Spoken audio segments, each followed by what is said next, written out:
Today's episode is coming at the exact right time because if you wait till June to figure this out, you're already behind. We're talking about summer and specifically how to run your business when your summer schedule is completely different and so your business doesn't fall apart. But let's be honest, summer for entrepreneurs can be different, especially if you have kids. It's chaos, kids are home, routines are gone, and suddenly you're trying to run a business with zero structure and no backup plan. And most people handle it one of two ways. They either wing it and feel behind all summer, or they overcommit in May and regret it by July. So in this episode, I'm walking you through exactly what to do instead, what our summer actually looks like month by month, how I plan so the business keeps running even when I'm completely offline, and the systems that help me step away from everything without it falling apart. So if you've ever felt like summer throws your entire business off track, this is your plan to do it differently this year.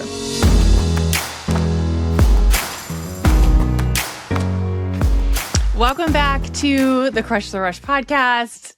We've got another bonus episode. I think I just had a lot to share these last couple of weeks. And so I thought the bonus episodes were going to be just like this fun bonus that got a little personal. And so it's May. May is called Maycember in our house, which I think is a thing online. So this episode is promptly titled How I Run My Business in the Summer Without Losing My Mind. But also I wanted to get into the actual strategy of what setting up a summer business model looks like. And now is the right time to do it. So if you wait until June or July, it's too late. We're already in summer. So this is just your like reminder, sort of asterisk, like, okay, I need to think about what I want the next couple of months to look like. As a parent, for us, summer is very different than the rest of the year. And so that's sort of the perspective that I'm sharing this from. So Maycember is the concept, for anyone who hasn't heard it, where the mental load of the school year, you're probably feeling it right now. The activity is winding down. The kids are home more. Schedules are like a lot. And you're trying to run a business through all of it with, let's face it, zero corporate structure to lean into, right? So there's no HR department telling you when summer hours start. There's no company policy that's like, hey, reduced hours in July and August. When I worked in corporate HR and retail, one of the companies I worked for had summer Fridays, and it was like my favorite thing because every other Friday we had off and you could do whatever you wanted. And I feel that with me as we get into the season of like, I want summer Fridays, but I want it like every day, right? So the goal here is you get to decide for yourself. What do you want to happen in June, July, and August? How do you want to feel? What do you want that to look like? And so today I'm going to walk you through how we run our business in the summer, what I do before summer even starts, what each month looks like, and specific things that I have in place so the business keeps running and I can be unavailable. And I'm going to just pause and say this. I am recording this early, of course. So our summer schedule actually got planned at the end of March and beginning of April. But also in June, the first week of June, it is my husband and I's 20th wedding anniversary. And of course, we're taking a family trip. I joke about that because people are like, wait, it's your wedding anniversary and you're taking your kids with you? Yes. But we're going on an Alaskan cruise and there's no Wi-Fi. I'm sharing this because the Wi-Fi is so freaking expensive on a cruise. I refuse to pay for it. I'm like, I could have a whole new wardrobe for the cost of internet. We're not doing that. So it's very intentional. Of course, we have cell phone service when we're in dock or whatever. I've never been on a big cruise like this before, so we'll see how it happens. But I will be unavailable for a decent amount of June. And so that's, you got to have a plan for that. So the problem with how most entrepreneurs handle summer is we kind of just forget about it, right? So there's no plan at all, which is mistake number one. You kind of just wing it, which is okay. We're not going to wing it this year. Maybe you panic in June when nothing is set up and the kids are home and you're like, oh crap, I need to do something differently. The second thing that I see happen, mistake number two, is you start to feel guilty because you did overcommit and you thought, oh, I'll just get all this done in the summer. I'll have so much more time. May is very stressful. And then you're kind of a wreck by July and you're like, I got nothing done in the summer. So that can happen. Mistake number 3 is you just don't protect your CEO time. So maybe the mornings are more of a blur, the afternoons then blur into the evenings. And then you're like, wow, it's been 6 weeks. I don't have one single strategic thing done. You could fall into that camp. Or maybe you just haven't communicated your schedule clearly enough with your clients. You created the schedule, but the clients find out about your availability and you're like, and they're not happy with it. So we don't want that to happen.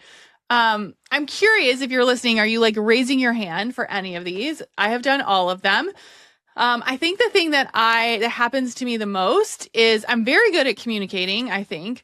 But I tend to overcommit. Like I block everything out. I have a plan and I'm like, oh, that sounds really great. Let's just fit that in. And then I end up fitting in a lot of things. And then it feels like chaos, which is what I don't want it to feel like. So we're going to fix all of these right now in May before the chaos starts. And that's really what this whole episode is about. And yes, I'll come back and tell you how no internet in the middle of the ocean is. We'll see how this goes.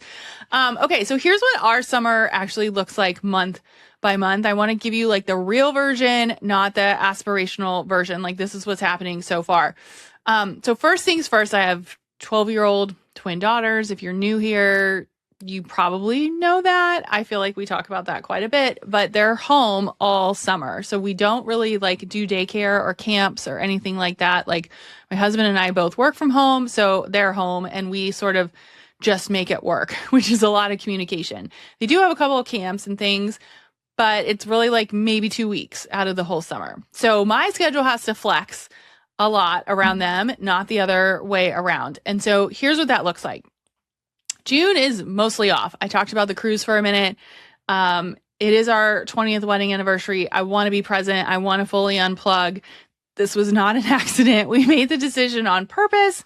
The business doesn't stop because I'm on a boat in Alaska, but we have things planned.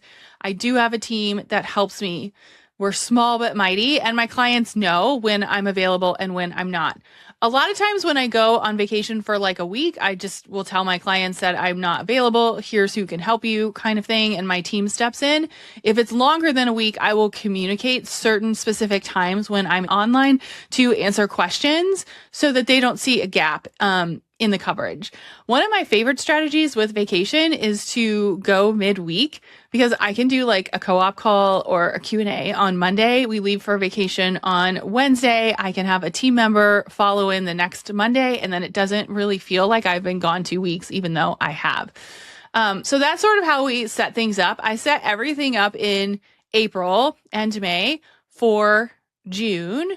But just a permission slip, like you're allowed to fully go offline. That's like the whole point of building this kind of business. Like it's a week. Not a lot happens in 1 week. And if you communicate it and there's ways for your clients to get support and they know it's coming, it's fine. It's totally fine. So that's what June is going to feel like for us. In July, it's going to be more reduced hours. We are getting a puppy. This has been on our vision board for a really long time. In fact, if I'm being honest, the vision board moments in June and July are big. Alaska is big. Being married 20 years is big.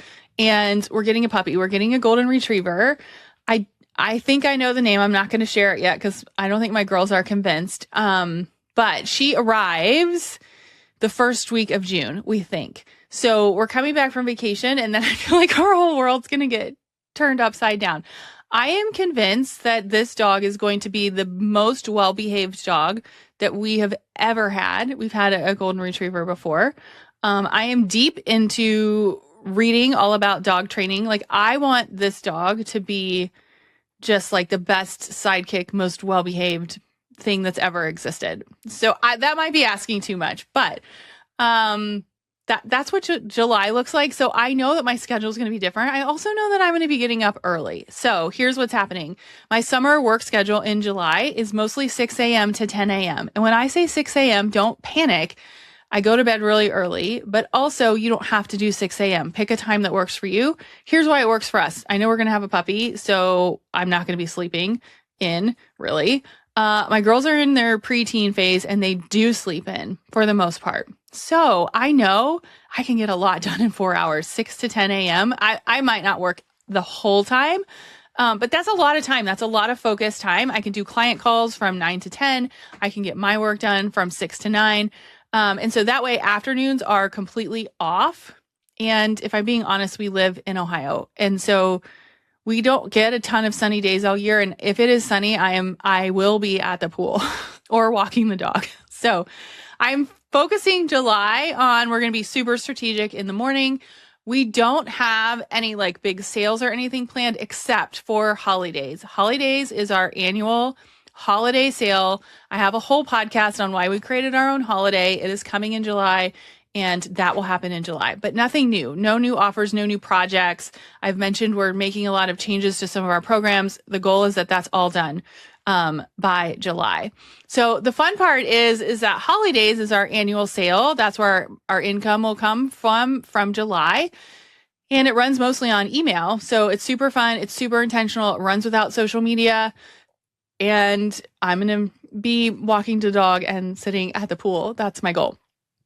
So August, last week of summer, month of summer, is what I call the ramp up season. So August is not full CEO mode yet. It's not July either. It's going to be a little bit more intentional. So I'm still going to protect my afternoons, but this is when we start to get into activities. The girls have more things going on, so I have a little bit more time to work. And this is when I want you to think about planning for fall. So write down September is the new January. If you wait until the end of August to plan for the biggest month of the year, it's not going to work. So everyone talks about New Year planning in December. I want you now in May to think about what you want your September to look like, right? So September is a really important month, except summer is different for most of us, especially those of us with kids and schedules. And so think about it now. What do you want September to look like? What's your launch plan for September? What do you need to do in August to make sure that your launch goes well in September once everyone is back in school? So by the time I get to August, I want to know what my fall looks like, and I want to start dabbling in it just a little bit, right? It's like the pre-launch, the thinking through what do we need to talk about? What do we need to share? The offer, the dates, the emails. So don't wait. Summer is actually the best time to plan for fall because you have the mental space. So use it and think about it. And so how does the business actually run when I'm not? Hopefully you can see little pieces and parts of this. I do have a team that helps me when I'm out of the office. If you don't have a team, there are still ways you can do it. We strategically plan our sales. I mentioned a July sale and a September sale. And I am very intentional with my time and how I spend it. So how does the business actually keep going when we're on a cruise with no Wi-Fi or at the pool? I set it up before I leave, right? And this is what I want you to have in place before June hits. This is what it looks like for me, and you can like fill in the blanks of what this can look like for you. So we actually have all of our podcast episodes done through August, which is wild, but I will tell you, I work really hard to sort of sprint a little bit in April and May so that I can get ahead. So every single Wednesday is podcast day. I record as many podcasts as I possibly can. That gets us ahead. I don't have to worry about it before I leave. The podcast episodes fuel our content. So my content is sitting there. I just have to create it. I have very specific days of the week following our CEO week theme days where I take that content and I repurpose it. Now, I will say in June, July, and August, that's where that antisocial plan kicks into place. I'm not sharing a ton of stuff on social media because I don't really have time, right? So I'm dialing in to what matters to me, which are two platforms, our podcast and our emails. The emails are pre-scheduled. I try to write my emails 2 weeks at a time. I don't like to get super far ahead. But every weekly email is scheduled and written before sort of the next season. So mid-month, let's just say the middle of May, I sit down and I plan out my emails for June. Mid-June, I sit down, I plan out my emails for July. So, I mean, do you care that you're getting an email while I'm at the boat or the pool? Probably not. I mean, sometimes I do share what I'm doing. But I know my schedule. I can look at my schedule. I can make it feel very real time and real life, and then I can batch in advance. And so I think consistency builds trust, And consistency does not require you to be sitting at your desk every Thursday night to share a newsletter that goes out every Friday morning. We do map out our sales in advance. So like I said, I know that we have a sale in July and I know we have a sale in September, sale being launch. So our July sale runs 99% on email. Sometimes I'll do a little social post, but not usually. The sequence is written, the offer is decided, and fun part, I use mostly what we used the year before. So I can like reuse it and I tease it, right? Like you guys know now that holidays is coming in July. I'm going to talk about it when I am showing up on platforms and talking. Our fall launch plan is not launched and like planned in June, but I know the dates and I know what I need to do in August. So I'm not going to like spend all summer planning a launch, but I do know certain things that have to be in place so that September feels really easy and we can ease into like this next thing, right? And honestly, I like having the creative space in June, July, and August. I don't really post on social in the summer. We have we repurpose the podcast, which is easy. So to me, it's like, if I have time, great. If not, I skip it. And that's totally fine. Our business grows through the podcast and through email, not necessarily me showing up on Instagram in July. So nothing falls apart when I don't post. And that actually saves me a lot of time. So I want you to think about, how can you build your summer plan now? And this is something when you're in our co-op, I ask every single week, but I started asking these questions in April and my team was like, wait, what? You're talking about August right now? And I was like, yes, I want you to think about it. So get out your calendar, not in June now, and say like, what do I want June, July, and August to look like? Are there weeks that you want to take fully off? I recommend yes. Are there weeks where you're reducing when you work? Are there weeks when you have to adjust your working time? And just write it down, put it on the calendar, make it official. A summer plan that lives in your head is not a plan because you're not executing it, right? And then let's start to communicate it. So you can tell your clients now, hey, here's what's happening. Typically, I will post like in Slack and in our groups, like, hey, I'm going to be out of the office this week. Here's what's going to happen. Here's where you can ask questions in an emergency. Here's where you go. So it's very clear. There's really no impact because everything is taken care of ahead of time. You can tell your audience. You cannot tell your audience. It doesn't matter, right? You don't need to apologize for taking time off. And here's the thing. You're not disappearing. You're operating intentionally. And I think that this like makes your clients respect you more, right? Like, I don't think it would be, it wouldn't be right if I sat up here and said, I want to help you build a life priorities first business. And then I worked 24/7 or didn't share like when I'm taking time off. Like that's not aligned. So your schedule should be very aligned with like what you teach and what you do. And I think your clients and your audience will appreciate that. The last thing that I would do, the last two steps are look at when you can batch some content, right? I mentioned that I will sit every Wednesday for 2 to 3 hours and record as many podcasts as possible. That's my batching process. I then take that and a couple days later and I write as many emails as possible, but I get it done before the chaos starts and before I'm off. And if you've never gotten into the batching content before, like just start small, just start with a week, start with 2 weeks, right? Even having 2 weeks of pre-written emails by June 1st, this is the middle of May, is going to help you. And then think about what you want your fall to be. We've been talking a lot about our collective co-op and how we're inviting members to join us for the summer because our goal is to help you get together your summer plan and your fall launch plan now. Like don't wait until September.